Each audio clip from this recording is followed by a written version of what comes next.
Hello বন্ধুরা, professor বিদ্যা ব্যানার্জি ধারাবাহিক আজকের পর্বে আপনারা দেখতে পাবেন তিদার মাথায় বন্দুক থেকে সমস্ত সত্য কথা বের করলো বিদ্যা। হ্যাঁ বন্ধুরা, এমনটাই দেখা যাবে আজকের পর্বে। বিস্তারিত ঘটনা জানতে ভিডিওতে লাইক করে চ্যানেলটি সাবস্ক্রাইব করে পাশে থাকুন। শুরু থেকে শেষ অবধি দেখুন, তাহলে সমস্ত ঘটনা বুঝতে পারবেন। না জানতে দেখে কল দিয়েছিল হৃদ, আর বিদ্যা কলটা ধরার পর ও কথা বলার আগে হৃদের বাবা এখানে চলে এসে ফোনটা নিয়ে নেয় এবং তারপর তাদের মাঝখানে অনেক কথা হলো, ভুল বুঝাবুঝি হলো। তখন হৃদ আবার কল দিয়ে বলল যে বিদ্যা ভুলে কলটা চলে গেছিল, সরি তোমাকে কল দেওয়ার জন্য। বিদ্যা বলে, হ্যাঁ ঠিকই বলেছো, গুছিয়ে মিথ্যা কথাটাও বলতে পারো না। আমি জানি তুমি আমাকে ইচ্ছে করে ফোন করছো, কারণ তুমি আমাকে অনেক মিস করছিলে, আমিও তোমাকে অনেক মিস করছিলাম, কিন্তু বিদ্যা এই কথাটা বলতে পারেনি। তখন বিদ্যা বললো যে বাবা মনে করবে যে আমি আপনার আর আপনার বাবার মাঝখানে দেওয়াল তুলে দিচ্ছি, আপনি আপনার বাবার কাছে চলে যান। তখন রিত তার বাবার কাছে গিয়ে তার বাবাকে জড়িয়ে ধরলো, বললো বাবা আমার কাছে তুমিই সব, তোমাকে ছাড়া আমি অন্য কিছু ভাবতে, তুমি যাকে বলবো আমি তাকেই বিয়ে করো, আমি বিদ্যাকে ছেড়ে অন্য কাউকে বিয়ে করতে রাজি আছি।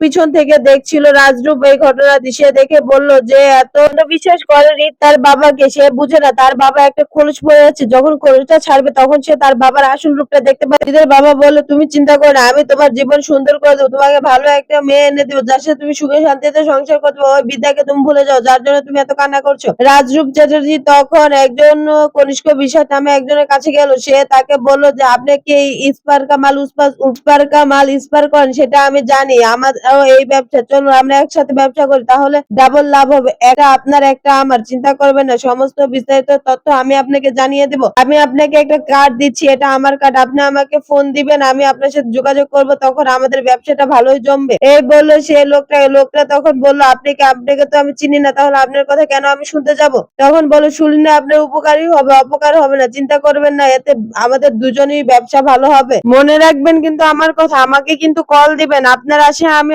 বসে থাকবো, আপনার কাজ আর আমার কাজ একই কাজ, আমরা চাই একসাথে এই কাজটা সম্পূর্ণ করতে। তখন লোকটা অবাক হয়ে তাকিয়ে রইলো রাজরূপের দিকে। তখন রাজরূপের কার্ডের নাম্বারটা দেখলো, সে দেখে বললো আচ্ছা ঠিক আছে। তখন বললো যে কনিষ্ক বিশ্বাস কি আপনাকে এই গাড়িটা ও গিফট করেছে নাকি। তখন বললো যে কনিষ্ক বিশ্বাসকে, বললো যে আপনি যার জন্য কাজ করেন সেই লোক, আপনার খোঁজ করতে গিয়ে তার খোঁজ পেলাম। তখন সে অটোতে বসে কল দেয় বিদ্যাকে কল দিয়ে জানায় যে বিদ্যা তোমার উপরে হামলা আসতে পারে, অ্যাক্সিডেন্ট হতে পারে, তোমার হসপিটালে ভর্তি হতে পারে, কারণ তোমার উপরে হামলা করবে, এটা আমি কালকে শুনেছি। তখন বিদ্যা বললো কোথা থেকে শুনেছেন কাকাই। তখন বললো কালকে যে নোংরা জায়গাতে গিয়েছিলাম সেখানে কিছু লোক কথা বলছিল, সেখান থেকেই শুনেছি, সাবধানে থেকো। তখন বিদ্যা বললো এটাই তো ভালো হলো কাকাই, আমি অ্যাক্সিডেন্ট করে হসপিটাল যাবো কনিষ্ক বিশ্বাসে, তাহলে হয়তো কোনো খবর মিলতে পারে, কারণ কনিষ্ক বিশ্বাসের এছাড়া তার খবর মিলার কোনো উপায় নেই। এত দুরন্ত একটা লোক যে আমাকে ফাঁসিয়ে দিয়েছে, কবি, তাকে তো একটু সামনে আসতেই হবে এখন, তার জন্য না হয় আমি একটু হসপিটাল অব্দি পৌঁছে গেলাম। আর এইদিকে তখন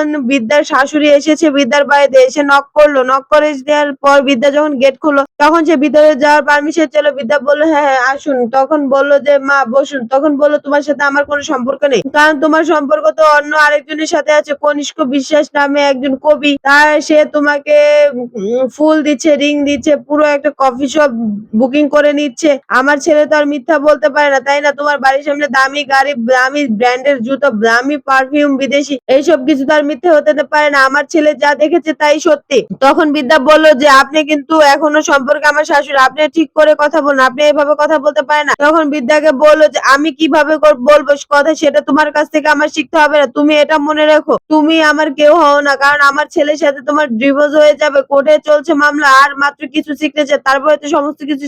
তখন বলল যে তুমি আমাকে তোমার কলেজের ডাইরেক্টরের বউ হিসাবে পরিচয় দিবে, মিসেস চৌধুরী বলবে, না হলে তো তোমার থাকবে না। তখন বিদ্যা রেগে গেল এবং বলল আপনি আমাকে ওই কলেজের অধ্যাপিকা হিসাবে জানবেন, আপনি আমাকে বিদ্যা বলে ডাকবেন, কারণ আমি ওখানে বায়োলজির টিচার, তাছাড়া আপনি আমাকে তুমি করে বলতে পারো, আপনি আমাকে আপনি করেই বলবেন। এই কথা বললো তখন তার শাশুড়ি রেগে শুনে সে এখান থেকে চলে যায়। তখন বিদ্যার আগে গজগজ করতে করতে রিতকে ফোন দেয়। রিত তখন ফোনটা ধরলো, ধরে জিজ্ঞাসা করে হ্যালো কে বলছে। তখন বললো আমি বিদ্যা বললো যে আপনার মা বাবা এত কথা কেন বলে, আপনার মা এটা বলছে সেটা বলছে, আপনার বাবা এটা সেটা বলছে। তখন রিত বললো চুপ কর, আমার মা বাবার সম্পর্কে তুমি কোনো কথা বলবে না, আমি তোমার মুখ থেকে ওনাদের ব্যাপারে কোনো কথা শুনতে। তখন বিদ্যা রেগে গিয়ে বললো যে মা বাবার ব্যাপারে কথা শুনবে না, শুধু নিজের স্ত্রীর ব্যাপারে কথা শুনবে, নিজের স্ত্রীকে যে অপবাদ দিয়েছে সেদিকে আপনার কোনো খেয়াল নেই, লক্ষ্য নেই। তখন বলে এই ব্যাপারে আমি কিছু বলতে চাই না, আপনি এখন ফোনটা রাখতে। তখন বিদ্যা রাগ হয়ে ফোনটা রেখে দিল আর বললো সরি আপনাকে কল করার জন্য, আপনাকে বিরক্ত করেছি এর জন্য। তখন বলে ফোনটা রেখে সে কাঁদতে শুরু করে।